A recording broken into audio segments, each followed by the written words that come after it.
visit to France. He was a guest of honor at the Bastille Day. The Bastille Day is the national day of France. It is like our January 26th. We had a tri-services military contingent from India, including the Punjab Regiment. Punjab Regiment, sir, has a great history in France. It helped to defend Paris during the First World War. And Prime Minister, sir, was given the rare honor of being conferred the Grand Cross of the Legion of Honor. This is France's highest civilian award. And Prime Minister Narendra Modi was the recipient of this award. He held meetings with the President, the Prime Minister, the heads of the two chambers of the Parliament, with CEOs of Indian and French companies, and we announced the setting up of a new consulate in Marseille. We also released, sir, a vision document about our strategic partnership that goes on till 2047. On his way back, Prime Minister visited the United Arab Emirates.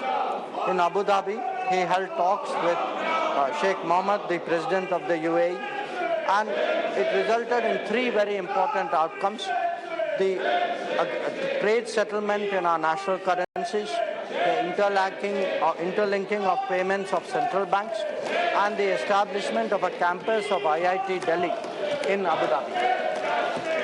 Prime Minister received the President-designate of COP28 because we will have a very notable role to play at that gathering. A month before this visit, sir, Honorable PM paid a state visit to Egypt. It was the first bilateral visit by an Indian Prime Minister in 26 years. He held talks with the President of Egypt, and we elevated our ties to a strategic partnership.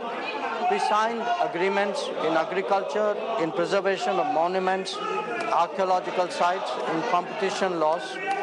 We announced direct flights between Delhi and Cairo, and a center of excellence of IT in Cairo. In a special ceremony, sir, this should be a matter of great pride for all Indians, for all members of this House.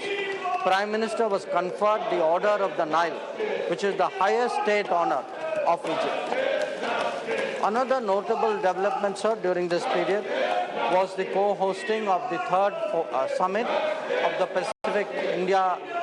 Pacific Islands Forum, jointly with Papua New Guinea on May 22nd.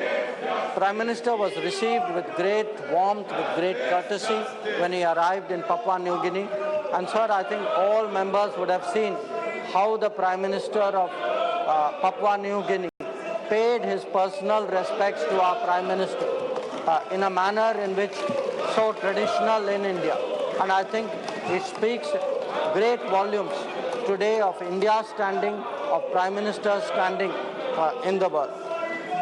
During his stay in Papua New Guinea, sir, Prime Minister was conferred the Grand Companion of the Order of Logohu by the Governor General of PNG, the Companion of the Order of Fiji by the Prime Minister of Fiji, and presented with Abaco, which is a symbol of leadership and wisdom, by the President of Palau.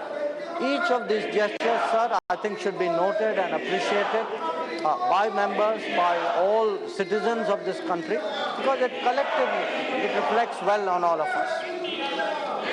On the outcomes of the FIPIC summit, sir, I want to say that we launched the Sustainable Coastal and Ocean Research Institute in Suva in Fiji, the data warehouse for empowering Pacific Island countries, which will host geospatial data. This will be in Papua New Guinea. And we announced a range of health, IT, education, and public delivery initiatives, from a 100-bed hospital in Fiji to an IT center, to Jaipur foot camps, to sea ambulances. So our development partnership today is something which is making a very deep impact among the countries of this region. For the first time, sir, after we joined the SCO, we hosted the meeting of the Council of the Heads of State. It was done by the Prime Minister on 4th July in a virtual format. They adopted the New Delhi Declaration and 2 joint statements on countering radicalization and cooperation in digital transformation. I would like to inform you, sir, that during our presidency, we hosted 15 ministerial visits, over 130 institutional meetings. With the focus, the theme for us was secure, which was an acronym that signifies our priorities. I would now like to talk, sir, about our neighborhood. Engagements with immediate neighbors have been prioritized after the Modi government came into office in 2014. 2 prominent visits were those of the Prime Minister of Nepal and the President of Sri Lanka. Prime Minister of Nepal paid his visit from May 31 to 3 June. He and the PM participated in virtual groundbreaking ceremony of 6 projects, including integrated checkposts, railway lines, petroleum pipeline facilities, and transmission lines. They witnessed the handing over of the Kurtha-Bijalpur section of the railway line. I know many members would have an interest in that. And they reached understandings on electricity imports from Nepal and on sale to Bangladesh through India. We have also committed to expand the border petroleum pipeline infrastructure. Where the President of Sri Lanka was concerned, this was his first visit to India in his present capacity. He had a very good discussion with our Prime Minister, and we covered all aspects of connectivity, from maritime, air and energy to financial and people-to-people.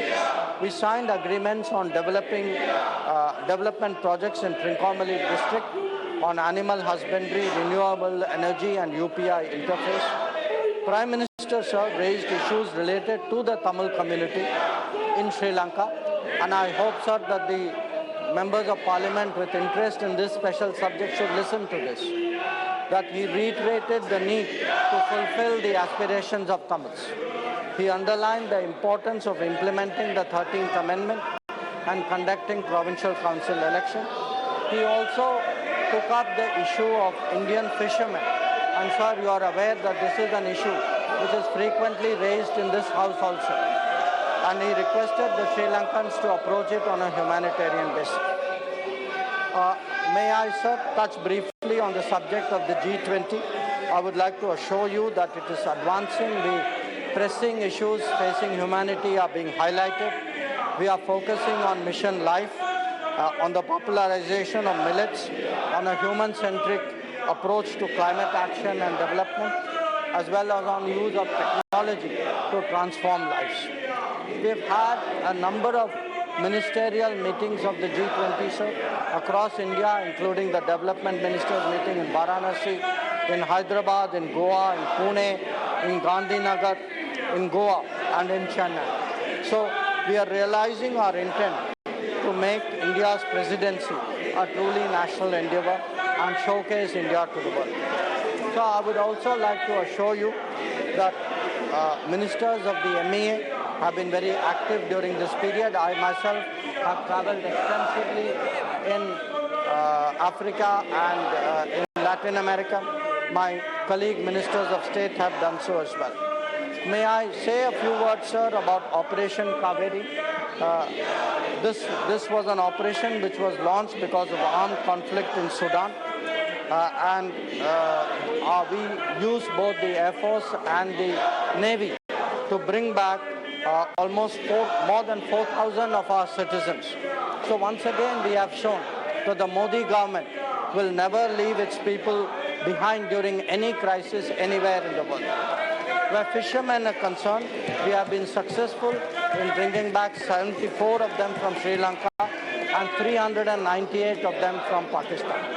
So in